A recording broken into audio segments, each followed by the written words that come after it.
All right, my beautiful friends, welcome back to All Cars Reacts. Today we are going to do the 1997 Chrysler full lineup, it looks like. Motorweek just dropped this a couple of days ago, and, well, I think it's going to be all Chrysler all the time for a little while, and I've never made any secret about the fact this is one of my favorite eras, not only of cars in general, but specifically Chrysler and just what they were doing. I hope I talk about it a little bit here. So, as always, make yourself comfortable. In your comfy chair, grab your beverage of choice. We do have some half-calf this morning, and let's see what Motorweek said about 97 Chryslers. Yeah, a little trip down memory lane for us, right?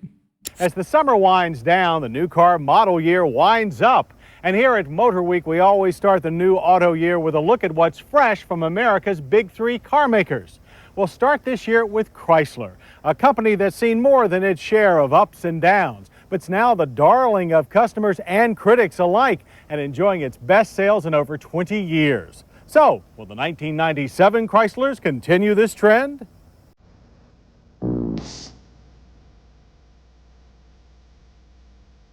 Month after month, Chrysler Corporation cars and trucks are setting new sales records. Given the public fancy for virtually all Pentastar products, their success can be summed up in two words: design and diversity. That certainly is the Chrysler story for 1997. After all, what other big car company has the moxie to design and build anything like this car, the Plymouth Prowler? This is no one-off, no sir. On sale next spring, this two-seat retro roadster is sure to be a hot item. While slightly changed from the original 93 show car, the Prowler remains a visual delight. But this is no throwback. The Prowler is one of the most groundbreaking cars ever engineered by Detroit. Virtually all of the major body, chassis, and suspension components are made of aluminum. Yet most other Prowler parts come directly from Chrysler's sedan. That includes the auto-stick transmission that mimics the manual gearbox that should be here.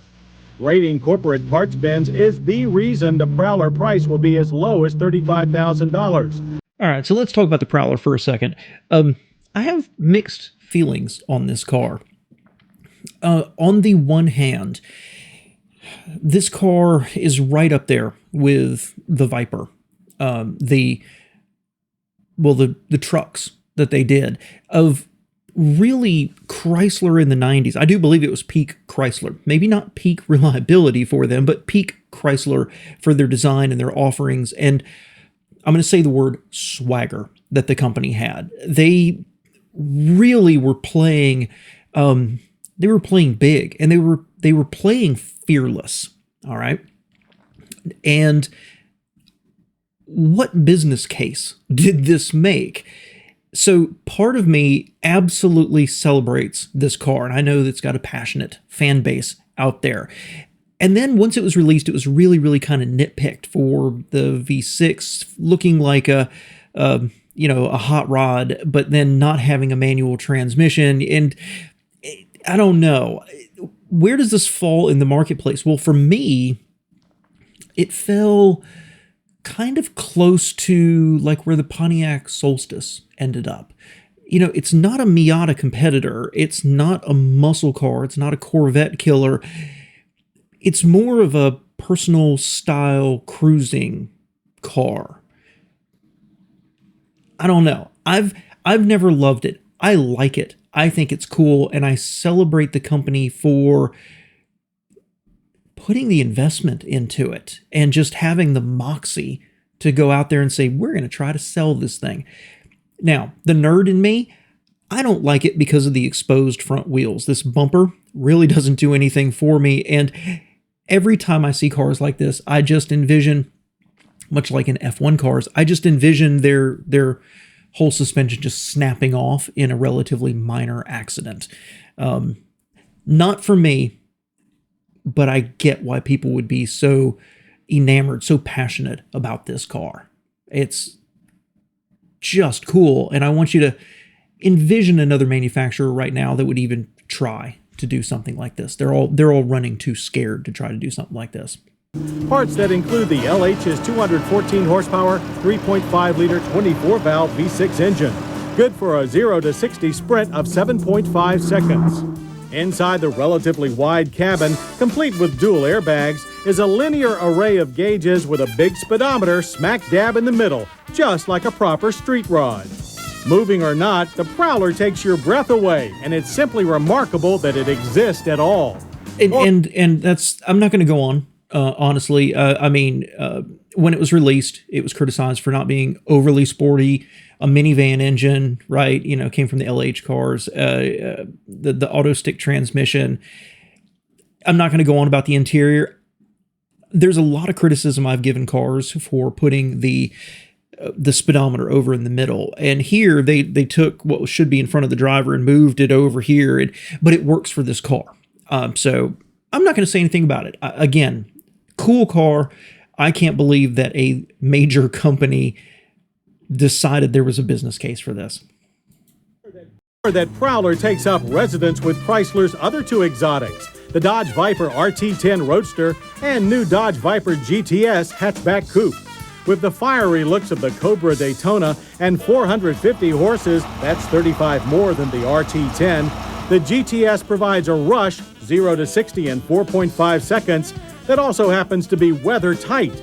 Real roll-up windows, electric door latches, and even dual airbags detract from the driving thrill of the GTS not one bit. Now to diverse... Viper. I've always liked the Viper, and so I fall into this weird category, okay? I like the Corvette, but I don't love it, but I loved the Viper. And now, that being said, if I had to go back and buy a mid-90s something, I'd probably rather have the Corvette. Just a little bit tamer. Just a few too many stories of a few too many Vipers deciding that they wanted to drive for a while, not the driver. But come on, rear wheel drive, big, tons of power, truck engine. Let's go do it. Go America. Again, a fact that they did that as a halo car to basically wipe people's memories of all the K car derivatives, and it worked.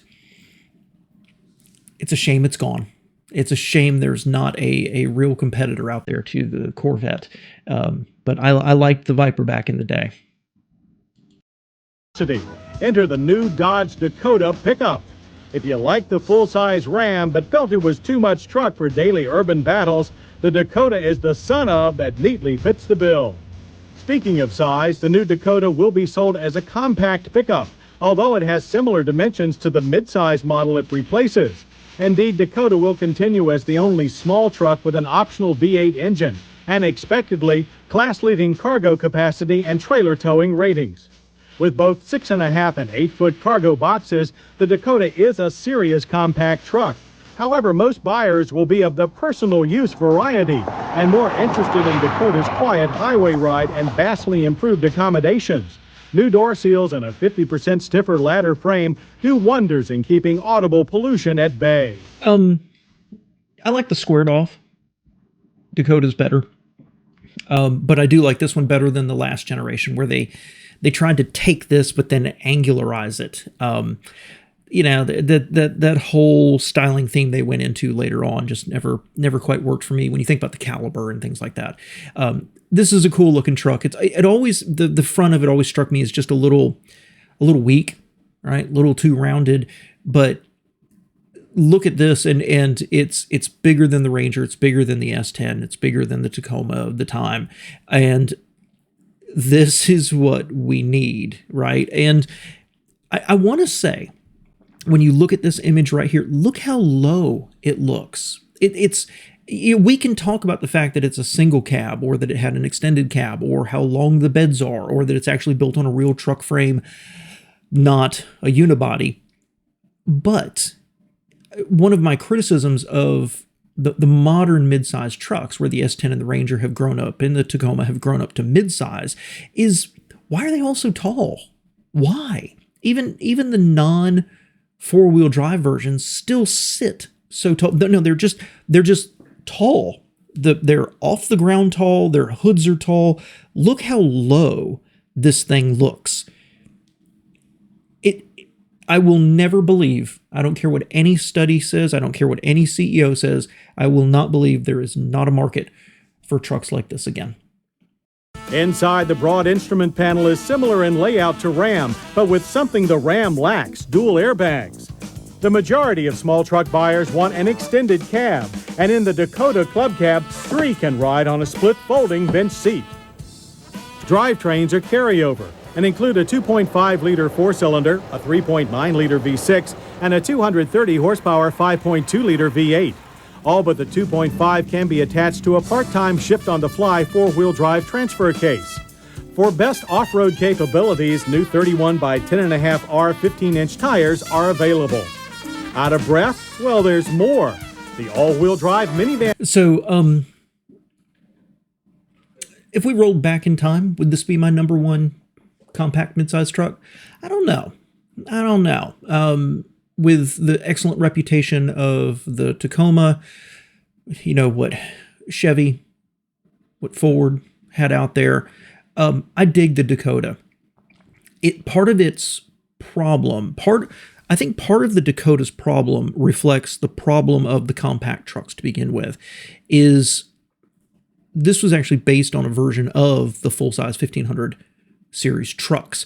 And then you got the 4-cylinder, okay, little too weak, and then the 6, and then the 8. And so what you ended up with is really good power and really good hauling, but not really good gas mileage. So this, because it was based on another truck, it ended up being heavy and it ended up being expensive. And the same thing happened with the other compact trucks out there. They ended up becoming more expensive to the point that, you know, why would I save a little bit of money to buy this one when I could just go ahead and have the full-size truck? I dig the Dakota. I really, really do. And in a lot of ways, I look back and think that would be the perfect size for me. Let's see the minivans. And returns in long wheelbase Dodge Caravan, Plymouth Voyager, and Chrysler Town & Country. For front drive models, a traction control option is new for '97. Now, many of Chrysler's stable of front drive cars get minor adjustments, like the auto stick shift it yourself automatic for the sparkling Sebring convertible. Oh, okay, they've moved on. Good looking minivan. I like this generation of minivan. They didn't show anything about the interior or the dashboard or talk about the engines or anything else, but you know, I talk nowadays about squinty little headlights, and everybody's going to these smaller and smaller headlights, and I think it causes styling problems. I really do, because they end up with space they don't know what to do with. When you look at the minivans, they had bigger headlights on them, and they went with the corporate grille and headlight.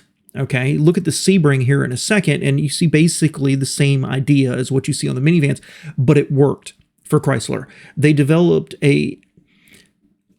I always thought it looked like an egg or perhaps a suppository. However, it was stylish for the time and arguably still the best minivan out there. So I like it. Let's see the Sebring. AutoStick has already migrated from the Eagle Vision TSI to the Dodge Intrepid. Meanwhile, the Mitsubishi-made Dodge Avenger Coupe, as well as the hardtop Chrysler Sebring, can now be fitted with 17-inch wheels. Wow. Okay, so I'm going to go through it as quick as they did. Sebring convertible, really cool. Why don't we have something like that in our marketplace? Not where you have to go buy a Mercedes or a BMW to get that convertible. Why doesn't Buick, okay, Ford, Chrysler, why doesn't somebody offer a not exactly sporty touring convertible and hardtop like that? I think there's a ton of people, especially maybe my vintage, who would love to have something like that, but are never going to stretch up to BMW levels. What else do they talk about? The Dodge Avenger, I kind of like it. Mitsubishi based, but I always thought it was really good looking. I did a whole reaction video to that. And then you've got the Eagle Talon, you've got the Dodge Intrepid, large cars, very large cars, but among the best out there. They were absolutely fantastic. Didn't say anything about the cloud cars, but they're moving on to Jeep. There is Jeep. While the Grand Cherokee continues as the darling of the sport ute set, there are big changes to their older models. The '97 Wrangler made its introduction in late spring and is in strong demand. Yes, a return to signature round headlights helps, but it's the modern updates like dual airbags and stiffer chassis and an all-coil spring suspension that have prepared this classic for the 21st century.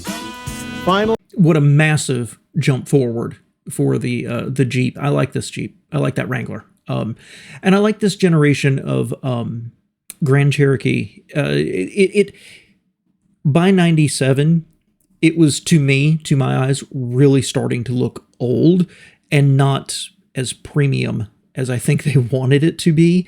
But the Wrangler, the return, I like the square headlights. Come on, the YJ. But I like this generation. And now they're going to talk about the Cherokee, apparently. Cherokee, the design that started the compact four-door sport utility craze way back in 1983, gets its first rework in 13 years. Although you may have to be a current owner to appreciate them. The front fascia is slightly rounded with wraparound bumpers. At the rear, there's a new hatch, now made of steel instead of fiberglass, with a minivan-style exterior release handle. While other body panels are mostly unchanged, refurbished stamping dies mean closer tolerances and new seals reduce wind noise. However, the interior of the Cherokee has been redecorated. Broader seats have been borrowed from the Grand Cherokee. A new modular look dash includes dual airbags. The climate controls come from the updated Wrangler, as do a clear set of gauges. The standard floor console now includes space for 2 cup holders and plenty of storage. You still control four-wheel drive with a handle, as transfer cases and engines remain as before, including this optional 4-liter 109. Well, before they go on to the engine, real quick, I owned this generation. I don't remember what year it was now, 98, 2000, something like that, of Cherokee. And it was truckish, you know, and it didn't get great gas mileage. And it is one of my favorite vehicles that I've ever owned, and I kick myself for getting rid of it. This is a wonderful, fantastic vehicle that was admittedly being superseded in the marketplace by competitors who were just getting nicer. Whether it was the ride, the handling, the sound deadening, just the shifting feel of it. Again, this felt very truck-like. But Chrysler, Jeep updated it. They updated the interior. They updated it was fine. It was absolutely fine. Except, of course, if you go to the beach and you are like 5 hours away from home and your fuel pump gives out and you have to limp into a dealership and pay $700. Other than that, it was flawlessly reliable. 90 horsepower inline 6. With over 2 million Cherokees sold since introduction, look for the new Cherokee to arrive at mid-year. And it looks like 1997 will be quite a year for Chrysler, with design and diversity that is the envy of the automotive world. Okay, that probably was exactly the way I expected it to be, with them doing a full lineup. They don't actually go through the full lineup. No discussion of the neon. Cute, fun, noisy, unreliable. Okay, no discussion of the cloud cars. My personal favorites of the era. Great looking, great interior. Well, good interiors, good enough, and super comfortable. Great value, I felt, for what they were. No discussion of the Ram 1500. It's amazing how earth-shattering the Ram was. That, you know, Chrysler went from being a distant third place. I don't want to say a knockoff, right? But they just offered an truck, right? To something that I've talked about before. When they were trying to design the new truck, they took it to consumer clinics, and unfortunately they got a high number of people who were like, I would never buy that. But the people who liked it absolutely loved it. And so Chrysler was so, again, they had so much moxie. They're like, if we can just capture some of these people, we will do just fine. And the Ram of the era was wonderful. It was wonderful. There's always discussion about aluminum suspension pieces, but you know, right after or right in college, I don't remember, I had a buddy of mine got one. It was fabulous. You know, you throw fish in the floorboards and keep on going. It was a great, great truck. I don't remember what else they may have had back then, but this is a nice little summary, and for me, a really cool trip down memory lane of when Chrysler avoided bankruptcy again, came out with these new models of the Ram 1500, the cloud cars, the LH sedans, et cetera, et cetera, et cetera. And they were just playing big. They were playing with some gumption and some attitude. And gosh, I just absolutely miss this time period. A lot of these cars, maybe I don't trust the engines and some other things, but when they were brand new, Chrysler was leading the way in terms of just, again, attitude. A great time for me, great memory lane trip for me. So I appreciate y'all being here a few minutes today. Thanks so much. Let me know your comments below about this, and if you owned any of these, but like that Cherokee right here in my heart. Thanks, y'all.